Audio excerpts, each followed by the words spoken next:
Good morning and welcome to the Jackrabbit Club. We're going to take a look at our portfolio for Friday, September 8th, 2017. Overall, we had a slight pullback in the portfolio this week, not unexpected considering the downdraft that we saw in the S&P. Nothing major. I think we lost about 0.75% on the portfolio. This is the time that we expect. We expect that we're going to go through periods of underperformance. We've been doing great for a while, but we've kind of been bouncing around between about a 12 and a 16% return for the year. And this is a period that you just expect. I mean, it can't go straight up the entire time, although we would love that. It can't. So, this is just something that we need to deal with, and we just continue to follow through with the same process regardless of where we're at with the market and regardless of what kind of market we're in. So that's the one thing I do really enjoy about trading the weekly chart is you don't have to really change your trading to kind of match what the market's doing. You just continue to go through at your own pace and with your own style, and the market kind of just stays with you, while you're doing it. So one caveat to that, obviously, is if we continue to see the market making lower lows and lower highs, then I would say, well, that's not really a viable trading environment. You're going to lose more money than you're going to make, so it's probably just better to be in some kind of cash or hedge yourself with some SPY puts or something like that. But that's well above my pay grade. So for right now, let's just take a look at where we're at with the different trades that we're in and go from there. So Agilent Technologies. This is how much I know about it. I just trade the charts. People say, well, what do they do? Well, I could tell you they're a health care name. They trade for $65 on the market, and they pay a little under a 1% yield. That's about all I could tell you with what the market is for this stock. So right now, just continues to make new highs. Just stay the course. Okay, not really much that we can do here besides just ride the trend and see what happens when we continue to ride it. AVGO looks like we're starting to maybe see a little crack in that nice uptrend that was in place. You can see we've come and hit this 256 level multiple times since our entry. You can see 1, 2, 3, 4, 5 times we've hit it. Every time we've pulled back, but we have been finding support recently at this 243 area. So let's see, do we bounce back next week? But look at what's happening. All right, this is a sign of the times, I think, with the market. You have a red, a green, a red, a green, a red. Now, based on that pattern, maybe you would see a green next week, but maybe we see a breakdown. So for right now, stop is still at 232, which is the low here from this pullback that we've been using. I would love to see it stay above 243.50, but I would love a lot of things. So right now, it is what it is, and we just keep moving forward. Berk B, all right, financials just got smacked around this week. Just curious, or not curious, but it's always interesting to note. Look at exactly where we came into, right into trendline support, and we bounced slightly. So I think maybe we can continue lower next week, but if we don't, maybe this is our next stop level, right? So that's the one thing that you always have to look at is, always try and identify maybe some potential support areas that we can use as future stops. And right now, 172.60 looks like a pretty good spot, but I would have to see obviously a breakout over 181.50. But with the size of this position, this is one we just want to keep monitoring. I think I said last week that maybe we would take half off on that breakdown below, and it's probably not a bad idea, honestly, especially the way the XLF looks, right? So Luke talked about this in the previous video, maybe looking like it wants to come back into this. I'm on the wrong chart. Come back into this 22 area. May not be a bad idea to go ahead and take some of that Berk B, especially with the size of the position that we have. Maybe take some of that off the table. So, for right now, I think I'm just going to hold on to it. There's nothing saying that we have to. But if you're more comfortable with taking half off because we broke the previous week's low, at least you have a method to your madness, and go ahead and do that. But for me, I'm just going to kind of hang in there, especially since we touched trend line and bounced a little bit. I'm just going to hang in there a little bit longer. Microsoft, all right, just continues to go sideways as it has for the past several weeks. I still like this 7130 area. I'm looking for that breakout over 74 before we really trail that stop up. But for right now, just continues to work. Red Hat, new one from a few weeks ago. Had a strong move last week, this week an inside week. So again, if you watched the last video, inside weeks are just where we are trading. This body is inside this body. All right, so this range usually, this range from this week is inside the range from last week. And that's just another form of consolidation, just some digestion of the move. Nothing there to really be worried about.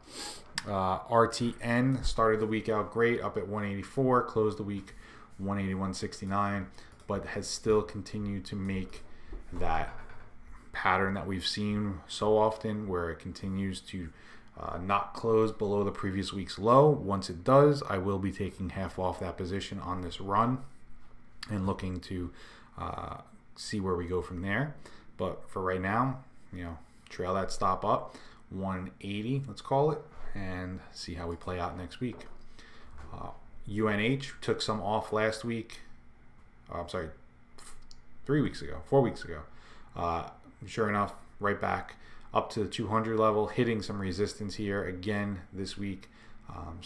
We trailed our stop to 190 on the remainder of the position. This has been a great run. We've been in this trade since almost a full year now.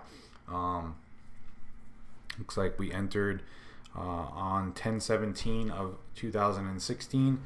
So again, almost a full year, sitting on a nice profit, and we'll see what happens as we go forward. So the only thing we can really do in this account, as I said, is you want to take half off of Berk, you can. And the other is you're trailing your stop in RTN up slightly. Best Buy, all right, had this big puke fest last week. A little bit of a bounce. I would not be surprised to see this get taken out, this 53 level, but who knows? We have trend line support. We have support from the 2 weeks back here in the beginning of July, and right now we're still sitting on a nice gain in Best Buy. So let this thing run, see what happens, go from there. CNP, all right, continued its upward momentum from a few weeks ago. Nothing to do in CNP. CRM, again, a new position that just continues to grind its way higher. Nothing to do there. DHI continues the sideways move. One thing I am looking at in DHI, which is kind of interesting, is it's almost like setting up what they call a bull flag. All right, so if we redraw this as channel, and actually let's activate the channel. All right, so it's doing something like that, and basically what that means is it's usually a continuation pattern that resolves to the upside, but what I'm looking at is the fact that we have yet to close below 35.50, or for that matter, even at 35.70. So take it with what you will, but I would like to see a move, first of all, over 36.50, 37, and then a new breakout. That'll let us trail our stop up and let us add to that position. EA has done nothing since we've entered, just continues to grind sideways. Stop still in place at 105.50, but really nothing going. FedEx trailed our stop up. Again, another inside week. This one is a little bit more obvious. Again, this bar is basically eating this bar, the exact opposite of a bullish or bearish engulfing, where this bar, the current bar, would be eating the previous bar. That's the way I look at it. It's like a Pac-Man thing. But yeah, really nothing to do there. Like I said, we've trailed our stop to 204.50. Have yet to add to it. I want to see a breakout before I add. So Remember, we will trail stops to pullbacks, but we will not add on pullbacks. That's just my style. That's up to you, however you want to handle it. HIG, all right, is really just falling out of bed. We got out of half our position here at 55.02. It traded all the way down this week to 51 and closed the week at 53. So again, this could very well be similar to Berkshire B. This could very well be the low. The low could be in place. Again, look where that tail came to, right to trendline support. So it bounced exactly where we expected it to bounce. All right, and then what we'll do is if we see a move now, say next week we close at 54.50 or 55. What are we going to do? Well, then we're going to take and trail our stop up to 51.20. We're not going to add to the position, but we are going to trail the stop and limit the risk just like we just did in FedEx. All right, ICE just continues again to go sideways. All right, maybe it's waiting to get back to that trend line. So remember, you can work off overbought conditions with sideways action. It doesn't always have to be a pullback. It can be based on time and not necessarily price. So the time is going by and we're working off maybe some overbought conditions and setting ourselves up for another run. JPM, all right, we thought maybe we would hold this level here at 90.29. That didn't happen. So now, again, we're looking at the potential for a double top in JPM up here around the 94 area. We've come down. This one, instead of bouncing at trend line, broke through it. So again, would not be surprised, similar to the XLF, to see this down around the 82 level sooner than later. But we have a small position, or we've sized our position to withstand that move down to 82. It's not going to be pretty if it happens, but that's the point of having a process. You got to withstand a little bit of heat every once in a while, as long as you know you're not overreaching or not going to get beaten up by that loss. This is something that probably previously I would have sold out of. We probably would have been exiting the position right here just because we broke down below the support at 90.16 or at 90. But as I've kind of matured as a trader, I realized that, hey, you know what? Just because, this low, this level, 90.60 was a short-term low. It wasn't necessarily the low because we didn't have a breakout to confirm that low. That's why I only add to my positions when we have a new breakout, because it confirms the low of that consolidation. Other than that, it's just a level.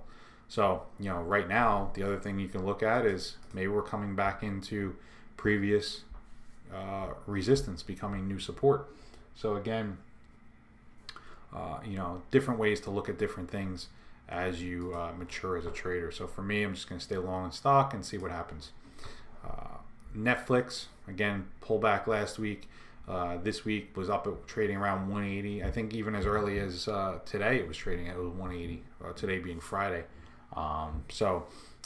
Here we are in Netflix with maybe another tail that wants to reverse back lower, and that's one of the reasons I don't add to the pullbacks. I don't trust pullbacks as much as breakouts. And finally, Tesla just continues 3 weeks now. It's just 1, 2, 3 weeks just going straight sideways. So nothing really new there. So the one thing that I do want to do, I want to take a look at stocks to watch this week, and a lot of them were healthcare names, and I have a good amount of healthcare names in the account. I have two healthcares there, and I treat these all as one big account, and no healthcares there. And then we have 1, 2, 3 financials there, and let's see. I really wish it was one big account. It would be so much easier.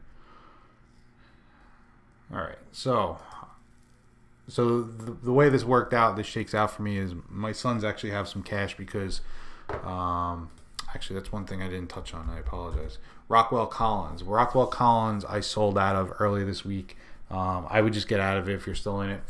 It's being taken over by United Technologies.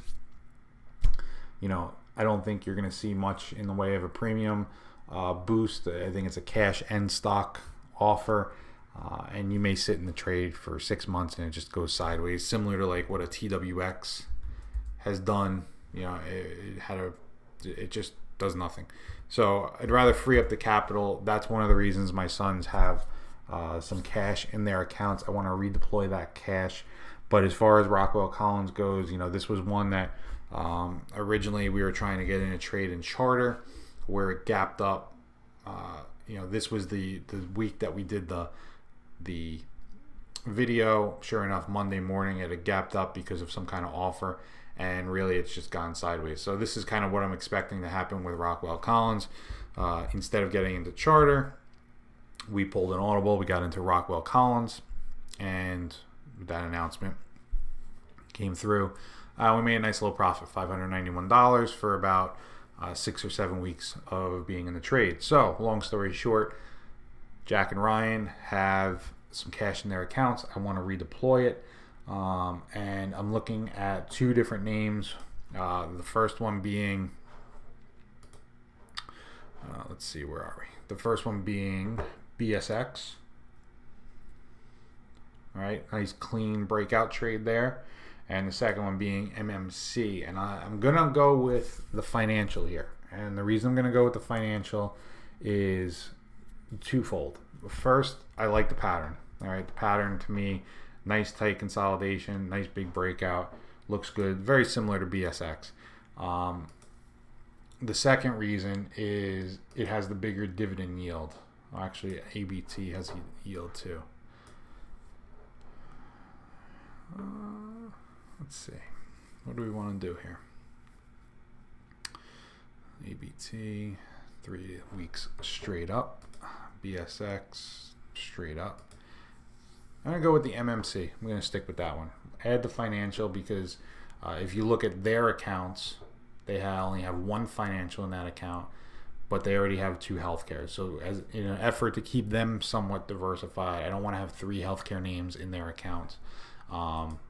But again, if we were looking at this as one big account, it would just be so much easier. So MMC. So what are we going to do? Well, we're going to figure out where we're going to get in the trade. So let's say it's 82. And actually, you know what? I'll just show you the calculator. All right. So this is how I do it. And I have this cool little spreadsheet. And what we're going to do is we're going to put in MMC, and it pulls the closing price. And then I'm going to tell it what the stop level is. So the stop level is 76.85. Okay. And what it does is then it takes and adjusts the stop lower by 1%. So it takes out 76 cents, almost 77 cents, and it adjusts it just to accommodate like the slippage that you're going to see, because obviously you're not going to get out right at 76.85. You're going to get out ultimately lower than that. And what that tells me is that in their accounts, we're going to buy a total of 80 shares. Okay, so let's go and let's buy 80 shares. All right, and again, because my account is so 54.26, 54 and 26. All right, so we're going to put. All right, now Ryan has a little bit less cash than Jack. Poor. It's because he's the second born. And there we go. So we're going to buy 78 shares. We're going to edit this. We're going to put it in at market day, 78 shares. So what it'll do is it's going to send 54 to Jack's account and 24 to Ryan's account. And we're going to send that. And then we can just show you the order. Show orders, and you'll see right here that it says 78 by 2, which means 2 accounts. So we're going to be adding that position on Monday morning, setting that stop in place, and there's our new trade. Nice new breakout in MMC, looking for that one to continue higher along that uptrend. So that's it for me for this weekend. If you have any questions, let me know. If you have any more questions about the little calculator I showed you, let me know that too. Other than that, have a great rest of the weekend, and we'll catch you next week. Take care.